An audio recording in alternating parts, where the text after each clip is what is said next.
موضوع ده د مومندو چې کوم تاریخ دی.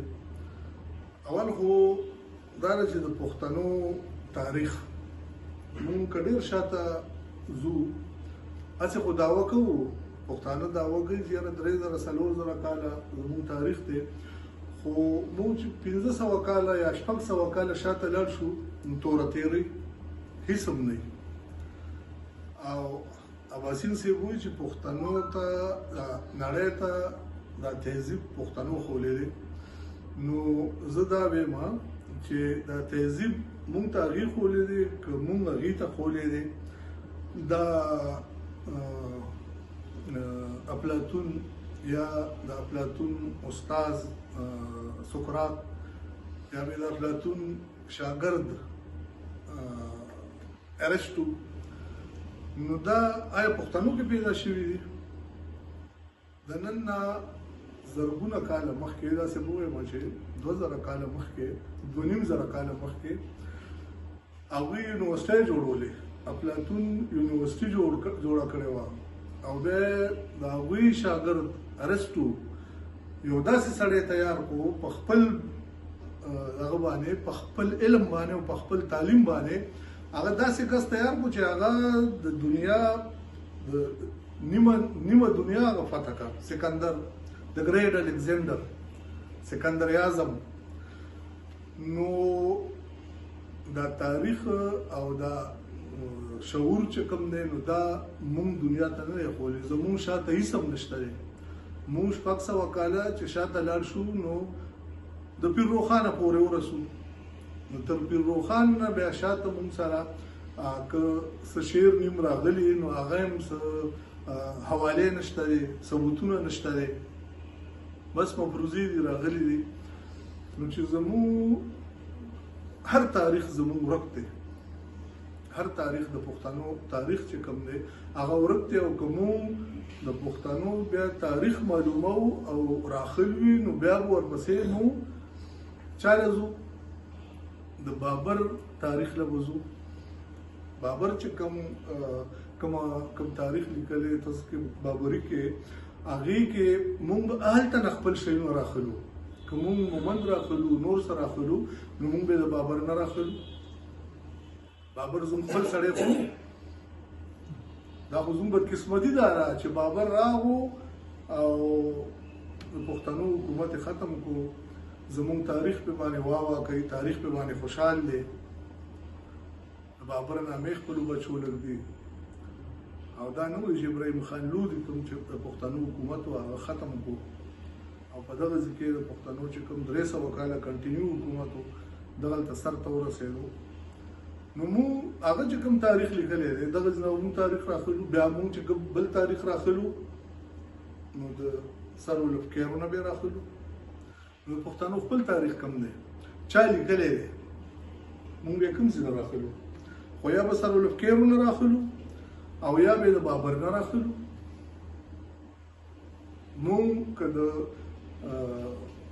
غوریا خیلو چې کوم زمونږ تاریخ دی نو هغه هم زیات چې کوم دی د دوی راخستی دی، بابر راخستی دی یا اولفکیر راخستی دی.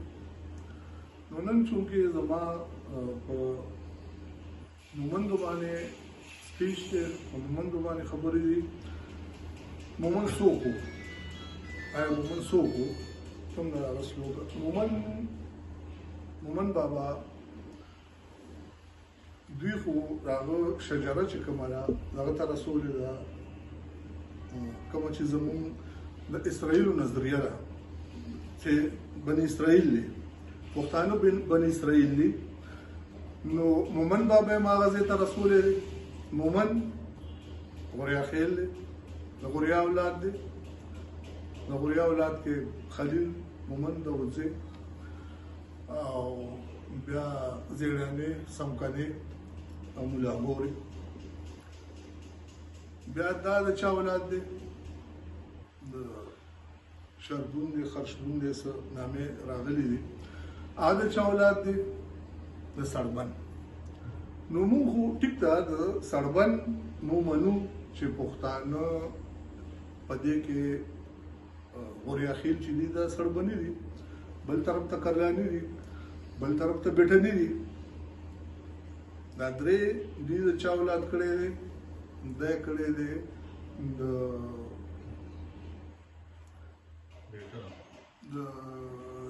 خرشبون او بیا د هغه کیس د هغه نوسي دی د کیس عبدالرشید خو موږ ته بیا دا نه دي ښودلی شوي چې کیس څوک و کیس عبدالرشید څوک و آیا دا کیس عبدالرشید چې دغلته تلو ته کوم تاریخ لم چې ته ټچ ورکې نو تر کیسه پورې ورسې او ورچا راخیستی مونږ که اولف کیر وګورو هغه هم تر دغه پورې راخیستی دی دغه نه شروع کړی دی د کیس عبدالرشید نه مونږ د مومن بابا کوم تاریخ دی او دغه لیکلی دی د میر جمال سیال صاحب چې کوم کتابونه د پښتنو شجره یې لیکلی دی او بیا د مومندو کوم تاریخ چې لیکلی دی نو هغوی هم د کیس نه راخیستی دی د کیس نه شروع کړې ده خو بیا اخوا کیس څوک و کیس عبدالرشید څوک و آیا دا چې دغلته تلو نو هغه خو یوازې نو هغه سره خو نور خلک هم ډېر خلک و ورسره هغه څوک و هغه چا اولاد و دغلته بیا تاریخ خاموش دی او هغه نظریه هسې اوس پښتنو رد کړې ده د کیس عبدالرشید چې کومه نظریه وه نو هغه نظریه پښتنو رد کړې ده ولې چې ډي ان اے ټیسټونه شو هر څه شو دا نظریه خو دغه راخیستې ده رحمت سلام هروي صاحب او هغې کې دغه د اسرائیلو چې کومه دغه راخیستې ده او بیا پښتانه د کیس عبدالرشید اولاد کړې دي او بیا نو هغه نظریه خو باقاعده اوس رد شوې ده چې دغه نظریه چې کومه وه دا نظریه غلطه ده چې غلطه ده نو مونږ که بیا خپله ده دا خو منو چې مونږ سړبني یو سړبني کرلاني دا خو رحمان بابا ځای په ځای د خپلو اشعارو کې دا ذکر کړی دی چې زه سړبنی یم یو خوشحال یو کم سل خټکه نور په طبیعت کې زار شه د رحمان د سړبني له یوه فرده انې د خپلو یو سړبني د یو فرد د سلو خټکو دغه کړی دی په ټول یو کتاب په ټول سړبن کې چا ونه کو بې رحمانه چې یې کړی دا کتاب دی نو هغه خو بار بار د سړبني چغوي خوشحال بابا خو بیا د سړبن نه مونږ چې لاندې راځو غوریاخیلو ته راځو او بیا په غوریاخیل چې کوم اولاد دی خلیل مومن د وزې زیړیانې او